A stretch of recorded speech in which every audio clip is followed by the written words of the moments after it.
the title of my presentation seems to be very complicated, but all I want to do is to share with you about 20 years of applied laws of form. It's not pure laws of form. I use laws of form, and I will explain in which way, and the way we use it in engineering, in information modeling, knowledge modeling. First, we have two key words when we attack a new problem. Very often we have to discover a new domain of knowledge. So we need to have first distinctions and then definitions. That's our two key words. We call that method distinction-based reasoning.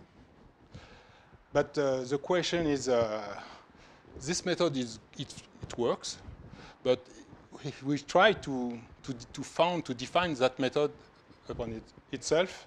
So this is a typical self-referential problem we have to solve. So we try to clarify some of these concepts of distinctions and definitions, which are very basic, so not easy to define. So I will use examples to do that. Starting by the question of point of view. By point of view, I want to make explicit the big picture, what I want to distinguish and define. When I talk about view, I'm not talking about physical view, but view of the mind. So we usually use a distinction in 4 parts. First of all, what we call the domain, which is the context, the fields of endeavor, and then the two indication and its counter indication, which must be two different terms, and from their common boundary, which must have a name in the same domain. And indication and counter-indication are relative to each other. So I cannot define, for example, customer if I don't define what is not a customer, things like that. When I talk about point of view, I mean it's literally the point from which we see something in my mind. That's why I will explain. Because to compute with point of view, with that question of self-reference, we use the calculus of indication. Just distinction is informal, so I make distinction in my head, but I want to check the definition resulting of that distinction and that I can do it by a machine. But to check this definition, I use a calculus of indication. I have some specific symbol for parsing reason. It's not exactly the Spencer-Brown symbol, but I use the laws of form axiom as rewriting rules, so that can compute normal form to be sure that I have value. But as a point of view is inconsistent, we have to use the better tool was to use the extended calculus of indication that was developed by Francisco Varela. In fact, I must recognize I discovered laws of form thanks to Francisco Varela. So I will use this symbol, arrobas, as a self-referential symbol. We also have to conceptualize some very collection of concepts. So the concept of set or collection itself is a collection because we will see a lot of, for example, when you're modeling database, you have a collection of data. So I use another theory. That's why I said it's not pure laws of form. I have to extend laws of form with conservative extension. I mean, all laws of form, axiom and theorems remains true, but I have to have more symbol, more constant symbol. This theory was developed by a Canadian, Eric Hehner, which allowed to deal with collections that are not set. And bunch theory, you can extend laws of form to deal with void bunch, number words, etc., that usually occurs in definition. So, question for definition is define word meaning. Word meaning is not something I decide, so I have to integrate word meanings that are variable. So I use category theory to define word meaning as sort of functionality. So we start from the self-referential concept itself, and we distinguish between arrows and object. Arrows are dynamic concept, and objects are static concept. So we try to manipulate that to explain this, so it was easier. So in that image, I want you to take the point of view of an object, seeing an arrow. It's okay for you? You can imagine you are an object and an arrow. So for all arrows viewed from the same given object, first distinction was arrow and object. The second distinction is you are here, you are in the object. Either the object is to or is from the arrow. But it cannot be both. So no arrow can be simultaneously to and from the same object. You have to choose. This shows that we have two subtypes of arrow. In fact, the rightward arrow in our syntax, and which are interpreted as arrow 2. For example, it's the functional size, and the leftward arrow, which is the reverse. It could be a relational or equational side. What is interesting with arrows that we can, with category theory, we can reverse the direction of an arrow. For example, remember we still are from the point of view of an object. This is the arrow A2. You can reverse it, and you can see that I use another operation that's reverse with this little symbol just for reversing the direction of an arrow.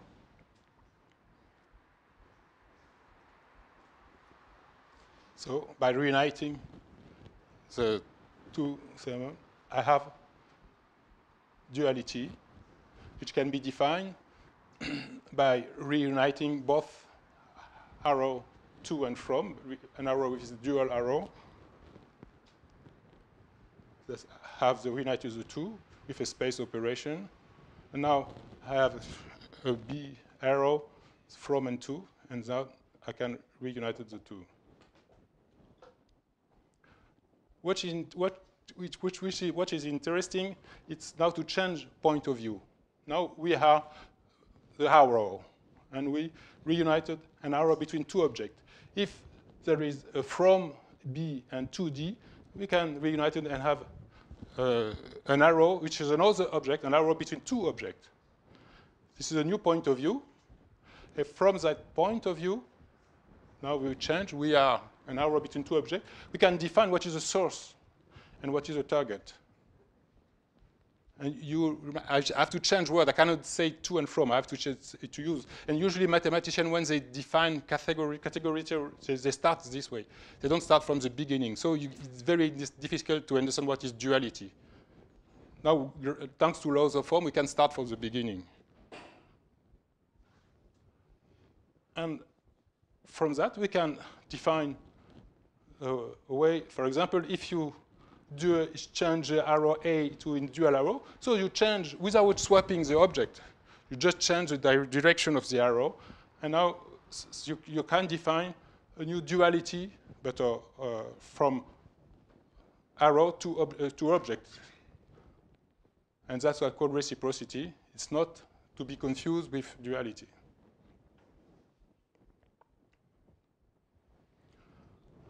So this is an example.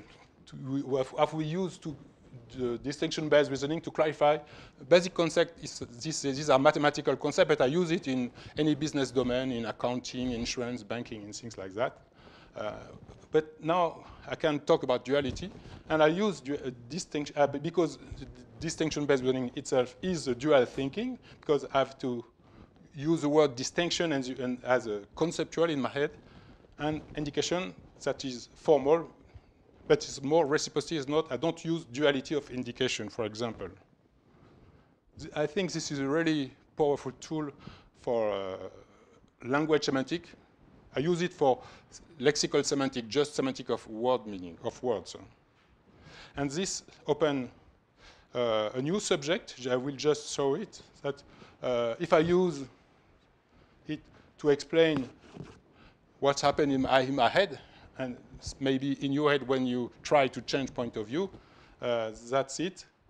You know, we have distinction between short-term memory, consciousness, and unconsciousness. So You use your inner speech to change your mind, change decision, and so we can at least understand what I'm trying to explain you. Thank you for your attention.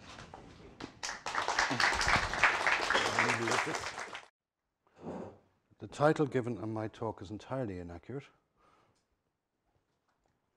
I'm speaking as a linguist who's drawn to Spencer Brown for reasons that I'm not entirely sure. Spencer Brown has a concern with what it is to demonstrate, to prove, to establish, where discussion stops. In laws of form, we find when the theorems cannot be doubted, they can be discarded. And if any person will not accept a proof, we can do no better than try another. And he says both axioms and theorems are more or less simple statements about the ground on which we've chosen to reside. This is a theme very close to my heart, the notion of common ground from which we speak. In the Essendon conference, there's this excerpt from the transcript. It's my thesis that communication is superficial to communion, and without communion, there is no communication really at all. The more perfect the fit on the communion level, the less needs to be communicated, and the more that can be crossed from one being to another in fewer actual communicated acts. I take this to be quite profound, and this notion of communion is what is entirely missing from linguistics. Language, conventionally construed as a means of marking distinctions. As language has been constructed in the 20th century academic study, that thing which gives us syntax and entities called French and so on. That's not what I'm talking about. That view of language cannot explain what happened to our species. For that, we need to revert to a much broader notion of languaging as all those coordinative activities that give rise to a shared world. And we must first construct the common ground from which distinctions may be drawn. My object of study, myself and my work, is chanting, or joint speech as I call it, which is whenever people say the same words at the same time. Now, we've lost the distinction between speakers and listeners, so standard linguistics goes out the door. We have a form of languaging which has been foundational for human societies at all times and still is present in all human societies, and has been entirely neglected because it doesn't fit the message passing between discrete minds mode. There's so much to say about joint speech when we don't have time. But I'll just give you a flavor for how common ground appears. If we consider a two-person dialogue as being a form of negotiation back and forth in which the common ground is constantly changing, then as we move into liturgy and ritual, we find a much greater communion, agreement among points of view, although there will still be exchanges, for example, between preacher and congregation. And in the recitation of the credo, this is the archetype for establishing common ground, where we speak as one collective subjectivity. Now, I draw here on Indian epistemology, with the notion of the pramanas. These were different kinds of epistemological warrant, which are recognized within the various Vedic schools. They all disagree on which ones can be brought into which kinds of argument. The one that everyone agrees on, even those Charvakas, is the first pramana is called prachaksha, and it's often wrongly translated as perception, as seeing. This is a cognitivist interpretation. What it means is that which is absolutely bloody obvious, you couldn't possibly doubt it, you would be insane to doubt it. That which is necessarily so, which is immediately obvious. This is the one epistemological warrant that all schools accept. They differ thereafter as to how they rate hypothesis, reasoning, testimony, tradition, analogy, and so on. But this one is very important, I think. And now I want to introduce a new notion here, which is, what are we doing when we do logic? How are we reaching these terribly, terribly certain conclusions? Catherine Dutil-Noves has drawn to our attention the fact that logic was, of course, a branch of rhetoric, and logical decisions, logical conclusion was done in public when those who were assembled were satisfied. It was only after Descartes, when we had this notion of an internal mind in which private certainty could be reached, that we reached this notion of logic as being something we do in our head. This interesting shift puts the resolution of dispute and the creation of agreement into the public space, and it makes logical argument inherently dialogical. And I'll point out, in the calculus of indications, the very notion of indication is necessarily something done by, you need two people to indicate. You need one to point the finger and one to interpret the pointing of the finger. Well-conducted discourse requires sufficient common ground. One thing laws of form seems to be asking, in my view, is where can we appropriately apply formalisms? And we've seen some wonderfully creative attempts here today and yesterday. We also see the development of the formalisms, but the question I'm asking is, where is the ground from which such reasoning might progress? Formalizing the notion of a domain of discourse, after we draw our first distinction, can be of massive assistance, I believe, as we face the coming massive planetary challenges. So I'm trying to tie this into the challenges, social challenges that we are undoubtedly going to be faced with over the not too distant future. And I'm going to finish with this wall of text, which I'm just going to read. Contemporary scientific argument is often unaware of its commitments to a specific style of arguing that we've traditionally traced back to the Greeks, but not to the Vedas. In this tradition, the notion of a literal truth holds sway, all the more since the printing press, since the Protestant Reformation, and so on. This notion of a literal truth is a biblical notion. This kind of truth, once established, becomes a weapon of force that can be wielded in the political and social dialectic. If we replace the contextless body of knowledge presumed to be embodied in the scientific literature with the sensitivities that must arise in face-to-face discourse and discussion, this can alert us to the way in which any negotiation of knowledge claims that seeks to arrive at consensus must juggle with different kinds of contribution and among participants for whom the common ground is only ever partially shared. The manner in which epistemology has been treated within the Vedic schools, I think, can be very, very therapeutic here. The Brahmanas have served Indian philosophy well, not by inhibiting disagreement. Disagreement has carried on wonderfully. And as I said, even the suite of which Brahmanas are accepted goes on. But it's also not by asserting the superiority of one kind of knowledge or authority over another. And of course, scientific knowledge always has to be wielded politically, right? And the sort of questions of the assertion of knowledge and the authority that comes with being a knowledgeable source, these are inherently political questions. By drawing our attention to the public nature of logical discourse and the use of the self-conscious use of different kinds of evidential warrant, we may be able to frame discussions better in which disagreement is managed. And for me, that seems to me, as a linguist, to be the direction that Laws of Form is pointing, that is, in encouraging us to do better in defining domains of discourse and to reach dialogical consensus in contested areas. And that's all I've got to say. All right. So I should tell you first that 2 days ago, I thought I was going to do the most heretical thing possible here, and now I think I'm doing probably the most canonical. So anyway, the title was shortened from the original because I've got less time than doing that. So I'm going to tell you about a couple of my pet peeves about the laws of form. I'm sorry about that. So our Prince of Form introduced, according to himself, a binary arithmetic expressed with a single symbol. And the symbol he called the cross. But to me, it always looked like half of a cross. Do you agree with me? And whenever he used it, he called it the mark, because it's the only one and it's what it does. But this is not a very creative peeve. The other one is a bit better, and that's with this infamous first definition that the distinction is perfect continence. What I ask is, why does it have to be perfect? You know, I used to ask this to my mother a lot when I was a kid. In other words, shouldn't the laws of form be able to distinguish between perfect and imperfect continents? Isn't that a distinction we all make? Most of the distinctions we make are very, I'm not going to say the word incontinent, but are very imperfect, right? And you know, if somebody is inside a house, somebody is outside, and the door is open, we're not going to say that the one that's inside is outside, right? To be more specific, can it be made to accommodate imperfect continent distinctions as well as perfect continent ones? I think this is a legitimate question that I had from way back when I first looked at the book. And the answer is, I believe so. I believe it can be done, and I'm going to show you how it's supposed to be done. The first thing you want to do is, everybody talks about extensions of laws of form. I'd rather talk about expansions and contractions, and I'm going to expand the single definition by contracting it.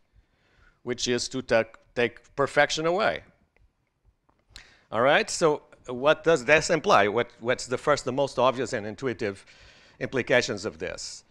And this is, let's consider this a wider definition than the previous one, which I think you guys would agree. Let's invent a third axiom, which I'll actually will call axiom 0, because it's supposedly more general. And this is just basically a mishmash of the other two, right?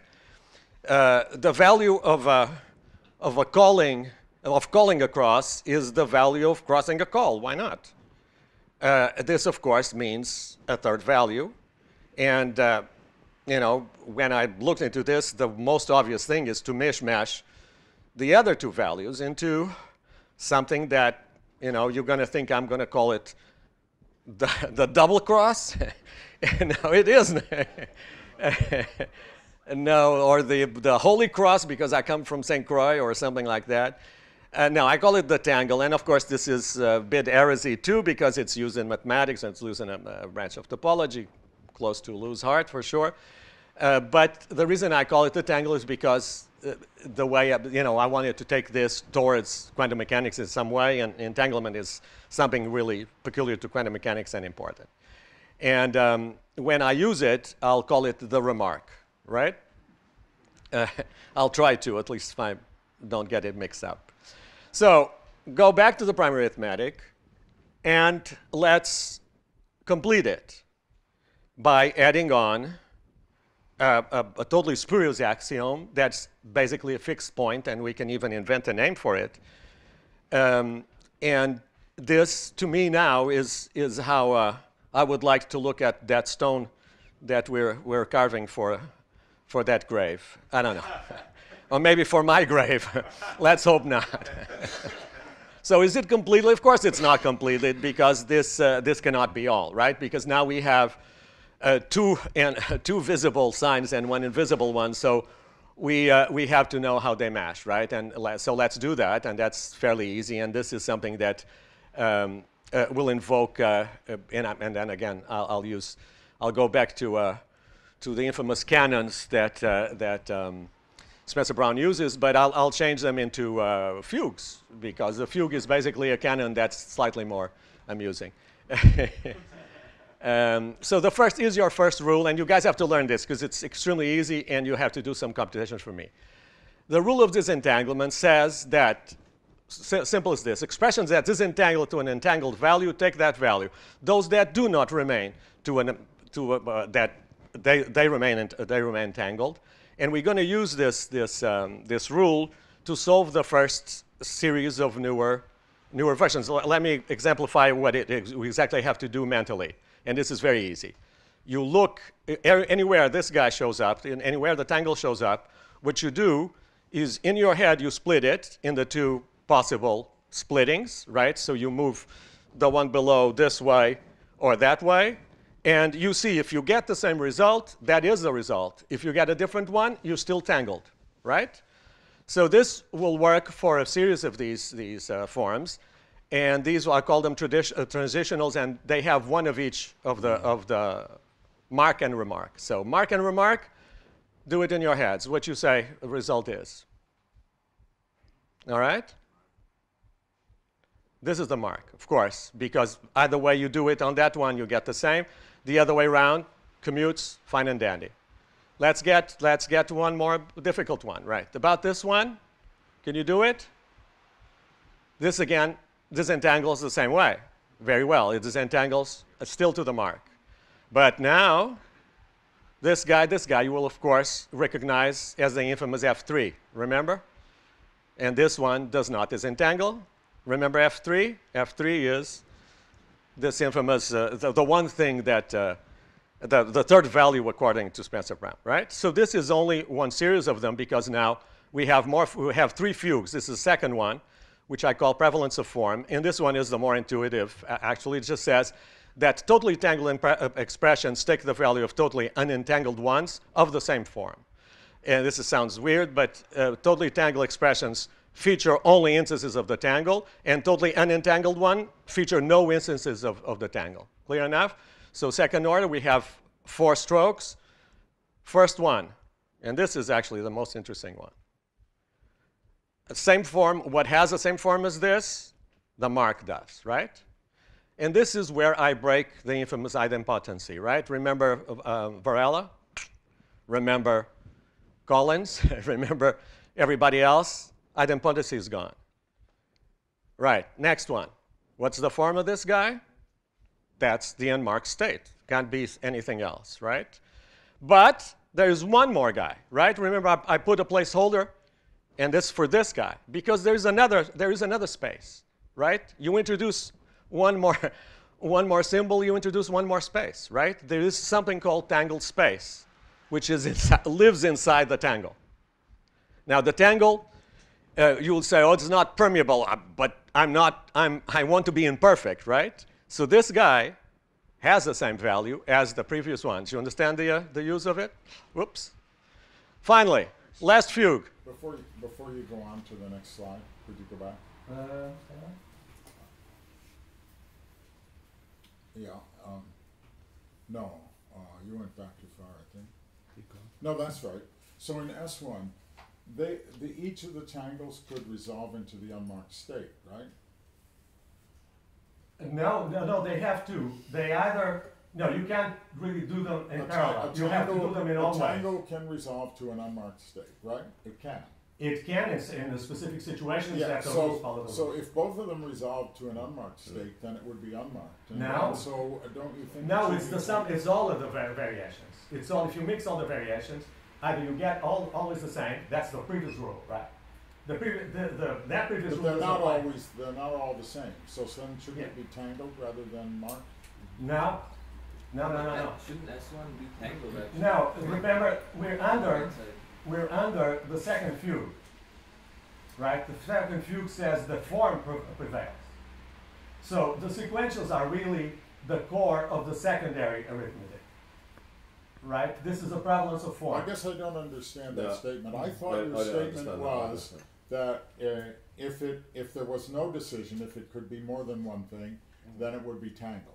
And if it always is the same value, then it could That be only applies to the transitionals, right? Because here you can't really apply the rule.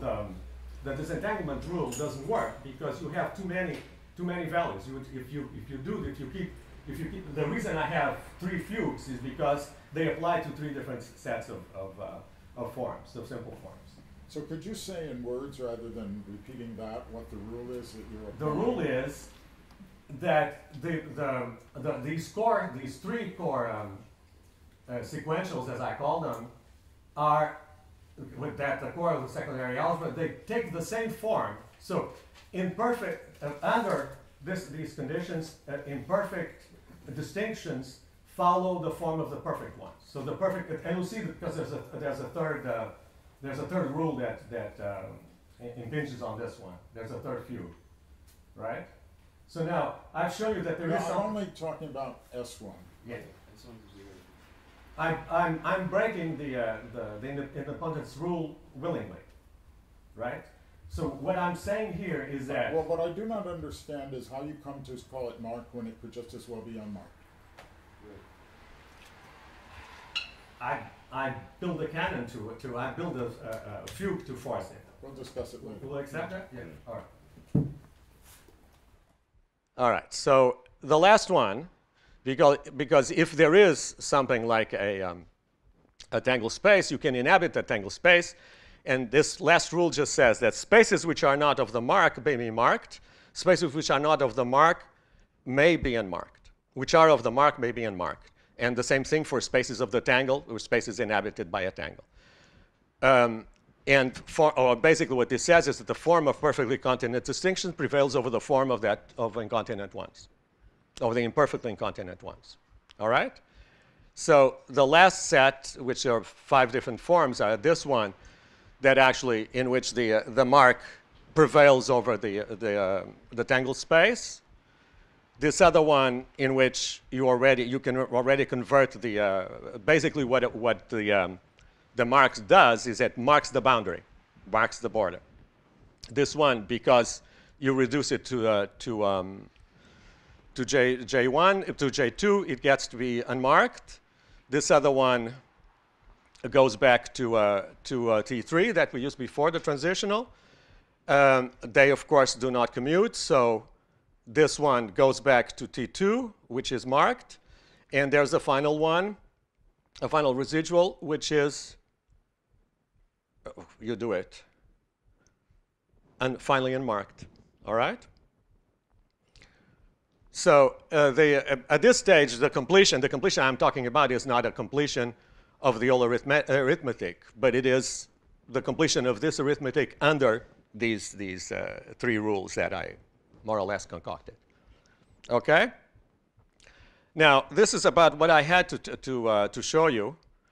And there is, and you know, I realized that going into, there's of course an algebra that goes after this that uses all of these three spaces, and the development is a peculiar algebra, and I was only counting on talking 5 minutes, so I don't have it much about it for you. What I can show you that's a little more probably interesting is what I'm about, is this is to produce what could be called a vacuum expansion, basically as many ways as you have to produce an infinite sequence of unmarked spaces, of spaces whose values are unmarked. So the answer to the question, or to my title, is that nothing is infinitely remarkable. All right? Now, of course, the other thing you can do that's a clear generalization of this is using more of the, crossing more of the tags. And this would bring us into probably something closer, or actually probably quite different to what Art talked about yesterday. But there is a sequence, and again, what I insist is in breaking the idempotency on all of them, and see where that gets you. All right? That's about it. I had one more. Do I have? Now, so the primary algebra, if you want to ask, I'm anticipating it. Of course, it breaks the J2, as you'd expect, while J1 is still valid. And of course, from this breaking, many other breakings come, and so you have an entirely different set of forms if you include them. Of course, the perfect ones will still remain perfect inside of it, but the three-groupoid structure is a lot more complicated. I don't want to go into that, but I'll leave you with a little taste, which is this one. You can do it on yourselves and do the calculation yourselves. And this is kind of cute, I think. For I had a note for the Platonists. Platonists like footnotes. So in the ontology that accompanies this, there is the one. There is the indefinite dyad. This is the theaetetus. And there isn't not being, because not being is not. Well, not being didn't show up, but that's a great thing. All right, that's my story.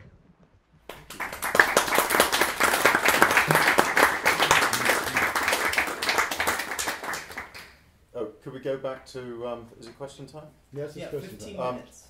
I wanted to go back to a slide where you showed the initials of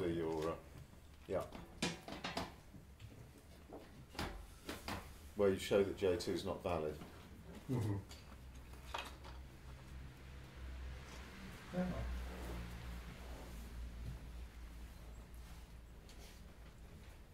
One thing that the notation that you're using with the tangle helps us see, interestingly, and I don't think this is your point, I'm maybe making another point, just since you have that image up there, is that when you have like a whole bunch of them, like 1, 2, 3, 4 of the superimpositions or imperfections or whatever you call them, tangles. Yeah, the tangles, they are like, it actually looks like three-dimensional like edges going on.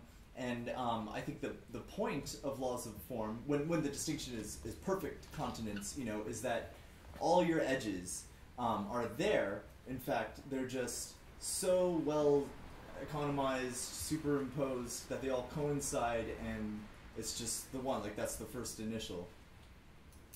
Yeah. And so you can just see it when it's imperfect, as you put it. You could see it by not seeing it. You can see the alternative situation where you don't have Spencer Brown and distinction as perfect continents, you know, you have instead just like some notation that looks like Spencer Brown. You know, Right. I mean, it kind of idea- sounds like the I'm whole being idea is, shady at the opposite point or something. Preservation of form, right? Yeah. The infamous, the one thing about the Leao, the second fugue, is essentially my way of implementing the invariance of form, right? Which is the laws of form should be about the invariance of form, right? So what you do, which I built here, Art went through all this incredible trouble that he showed us yesterday to do something actually considerably more elaborate than I did here, by opening up, you know, making a sandwich of four crosses, right? I don't make a sandwich. I sort of sneak in the ham. So basically, what I'm trying to do is to open a space inside the laws of form, right?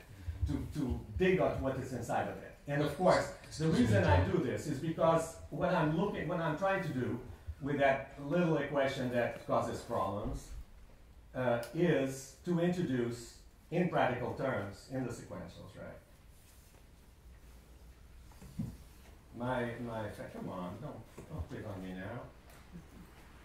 There you go. This is an infamous way of introducing something that is like an imaginary unit, right? Because the thing about imaginary units is that they break idempotency, right? I times I is -1, right? This is a sketch of that equation with a single value. Correctly, if I done it to get complex algebra, I don't want a complex. But Spencer Brown did not talk about the presence of complex numbers. He talked about the complex of imaginary solutions, right? That's what he talked about. Excuse me, just a question. When you say laws of form is about invariance of form, don't you think it's an invariance of the laws of form? But the laws of form are about the invariance of form. Yes, but you must not confuse the two. Well, laws of form are not the form. True, but yeah, no, that's the point of view. Yeah, mine is that they should show you what form means. When I say that these two guys together have the same form as J1, right? When I say that, I'm implying a conservation of form, and that is what the laws express. So let's go back to that and think about it again. Each of them could possibly be resolved if there was only one of them. By disentanglement, right? Suppose there's only one tangle. Yeah. Then it either is marked or unmarked, depending on what happened, if it happened. So that means that there are four possibilities here: unmarked, unmarked, unmarked, marked, marked, unmarked, unmarked, marked.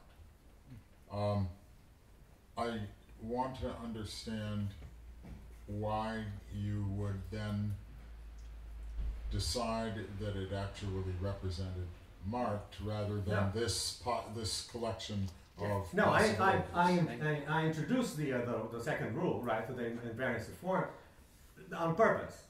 I just basically say the first fugue applies to.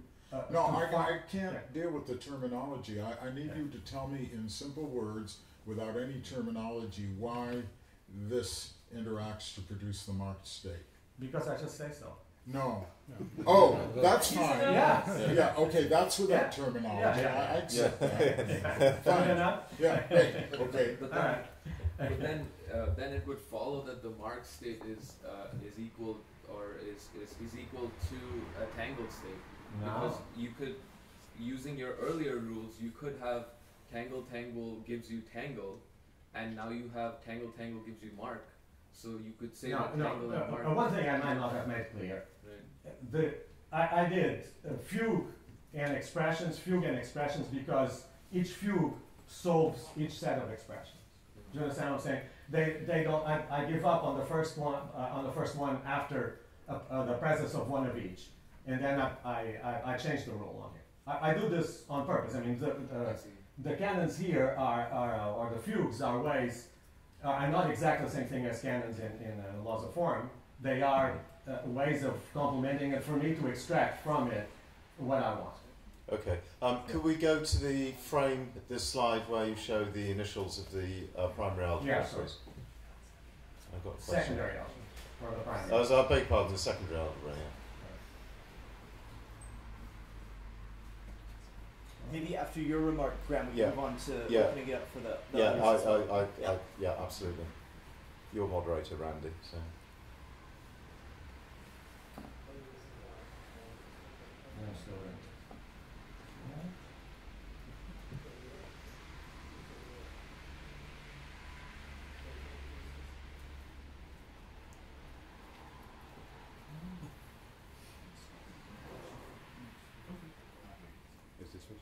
Yes, in a moment.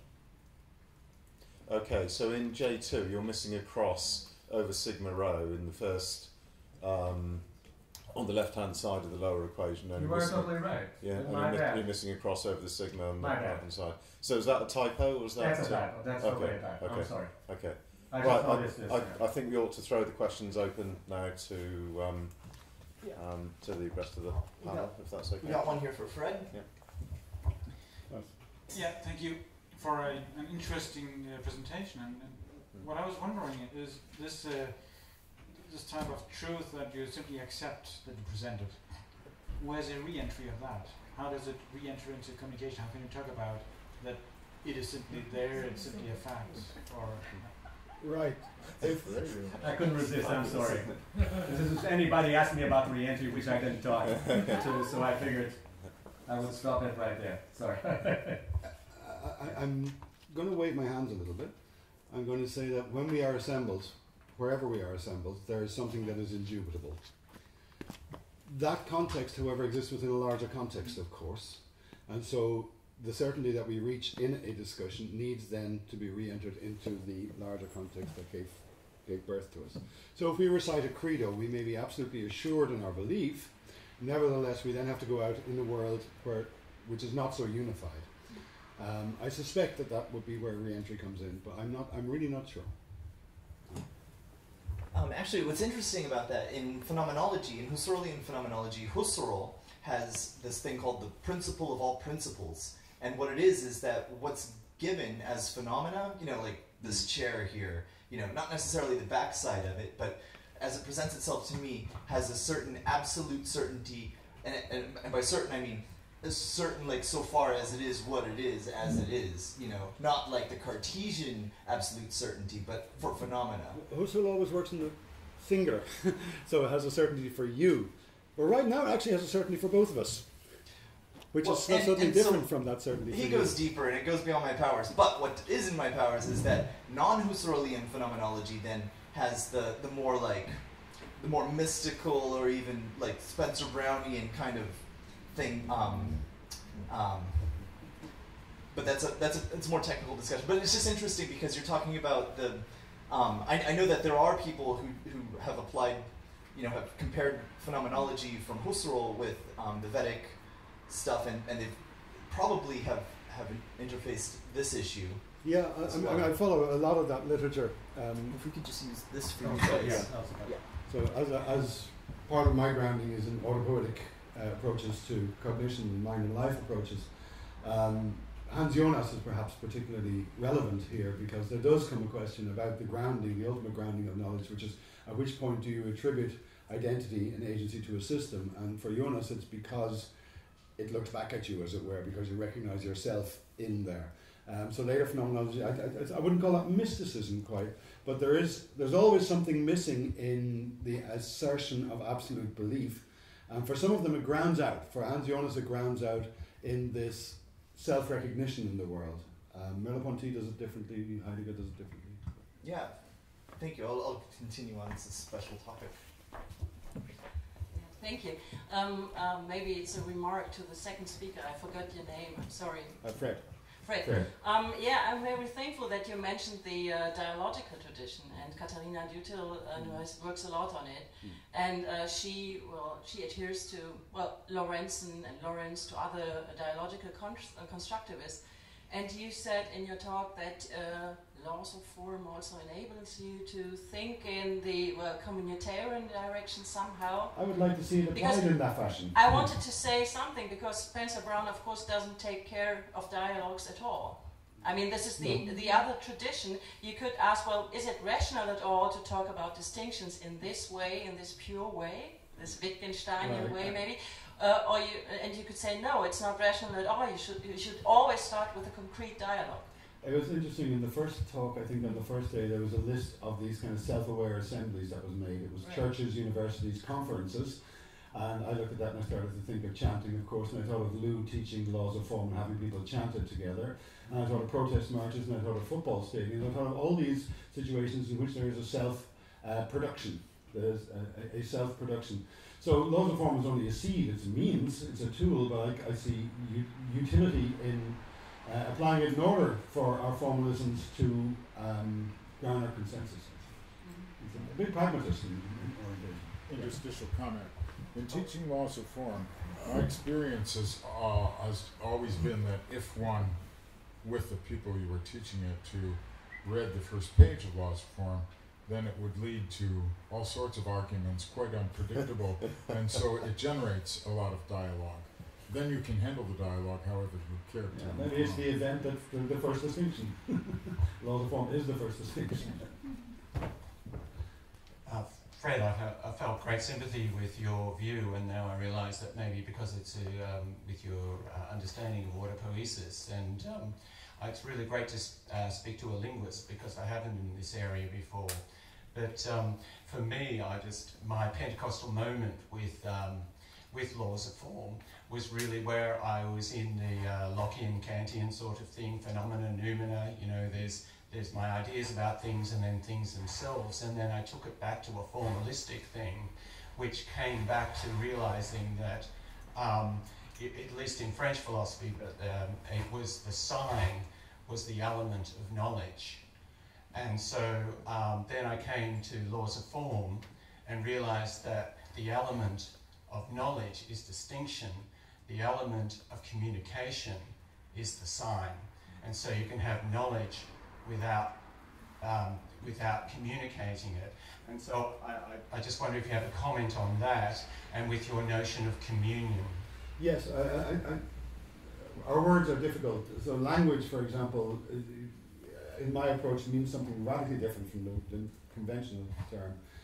Communion is a deliberately provocative word. I was delighted to see Spencer Brown using communion because it is there's a superordinate term for communion and communication, which might be coordination. And this I see as being the necessary part in the story we're learning as to what happened to this one species of ape that developed certain forms of communicative practice that gave them such a at least partially shared world. I don't know really. I suppose what I'm saying is you can communicate distinctions. You can definitely communicate distinctions, but I think, and in my view, Western philosophy from Locke to Kant to Hegel and to Derrida, I mean, he's basically the skeptic of this. He's the essential skeptic of this, in my view. And what Derrida, right up to Derrida, missed was that the element of knowledge is not the element of communication. That signs signified this, which corresponds with representational epistemology, phenomena, noumena, is not the element of knowledge. The element of knowledge is distinction. And so you can communicate, you can show, or you can say and show through language distinctions, but distinctions, when you make them, when I try to communicate, I try to give you a definition, and then you go, I get what you mean, I'm going to make that distinction. That's not a sign. And for me, that was the big break I had with modern philosophy since the Enlightenment. But I'm not sure about that's the case with everyone in this room in my conversations. The reification of the sign tends to lead you to overlook the fact that a sign can only be a sign if it's a sign for someone or for something. A distinction is drawn for someone, it's drawn by someone. I guess from an autopoietic standpoint, the minimal form of organization is a cell which draws distinctions relevant to the metabolic economy of the cell. All organisms draw distinctions based on them, but the biosphere is nothing other than a whole set of competing boundaries, distinction drawing elements, if you will, which are in a state of complete disarray. One thing we have by language is the ability to coordinate the distinctions that we draw. So we can, if, for example, I said there's an obviousness to the chair here, but supposing I was to indicate half the chair, now we'd have to begin a little bit of a dialogue to figure out what I meant by half a chair. Is it slicing it this way, slicing it that way? Do I mean half the monetary value? So merely indicating is not sufficient to draw a distinction that works for both of us yet. So a distinction drawn from common ground may necessitate this kind of agreement, of negotiation, until, as Spencer Brown says, once we're done, we're done. Once we've decided what this half a chair is, then there's no need to continue that discussion. Yeah. If I may persist, yeah. I'm sorry, but the way I would see it more with the autopoiesis is that my world is that system, the autopoietic system, and there's the environment which I don't have in my environment a chair that corresponds to my immediate experience chair, and so that then there's a communication. Well, second order knowledge is like, right, I know you as you, but I don't know you as I, as you know yourself as I, as the observer. And then between that, through perturbation, we communicate so that I can, as I'm doing now, I can get you to make the distinctions that I'm making. And if you make it slightly different, I can sort of say, I'll make it, and that's through a communication through autopoietic systems. I think that's a very fine way to think. I'm trying the impossible of drawing attention to the ground prior to the distinctions, I suppose. Something that is de facto impossible. When you say confidently I as an autopoietic system, the referent of I there will be completely different within different domains of discourse. There is no simple existent I on which we can depend. But when you invoke I in a given situation, as for example when we converse in a conference hall, there's no particular problem with that word I. But it's not an essential existing Parmenidean thing. So, Fred, just going on with that, you're referring to the ground of the emergence of the chant. Or God, or this. Whatever, yes. The ineffable, let's say. Is there anywhere in your work on chanting where you haven't come across chanting as a friend or helper in an ongoing story that comes in to help resolve a prior problem? Oh yes. Oh, chanting is the form by which children bully each other. Have you not seen the lock her up chants in the Trump campaign? But isn't that helping It's not hippie happy. Isn't that helping them achieve a solution to their perceived problem? What's the perceived problem of a group of kids who decide to bully another kid? They don't like the kid. That's not really. I have difficulty seeing. I mean, you can force it into that mold if you like, but I think it's an ungainly fit in some respects. Okay, let's talk about that. Yeah. And also a comment to Christina. The dialogue, surely, within Laws of Form, is between what I refer to as the unknown storyteller or the ineffable, and the manifestation of that as a mark in some kind of space. Yeah, but that's a very abstract concept. What's wrong with abstract? That's a very general or abstract conception of a dialogue. I mean, in which the dialogue partners are ideal from the beginning. Yeah, they are ideal dialogue partners. So nothing. There can be no change in the result. It's an ideal conception of a dialogue. Whereas if you start with concrete dialogues and with concrete contents, there can be a change. Leon, can I ask a question to Fred? I don't know if this guy works. Does this work? No. No. Yeah. Oh, yeah. I was wondering if you could speak. Beforehand and in your introduction to your in your abstract, you actually mentioned that the whole question of mind should be discussed. Individual mind, I take it, right? Can you elaborate a little bit on that?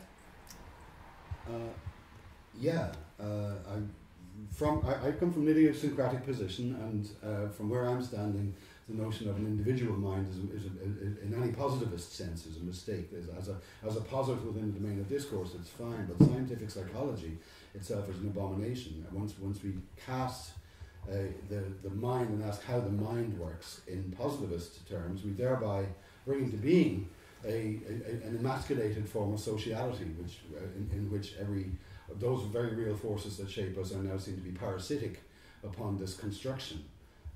There are grave problems with this. My approach to language, it makes it clear I'm not working in the transmission of messages from one cogito to another cogito, but rather asking how, through the activities, the coordinative activities, including the voice and ritual, we come to create a shared world. That it acknowledges different kinds of subjectivities appropriate to different domains of discourse. So a dual aspect monism in which you acknowledge certain kinds of unseen hypothesized minds or subjectivities, as when, for example, we say China is angry at Germany, for example. We need to be able to say such things, and we need to be able to say them as literally as we say, what do you think?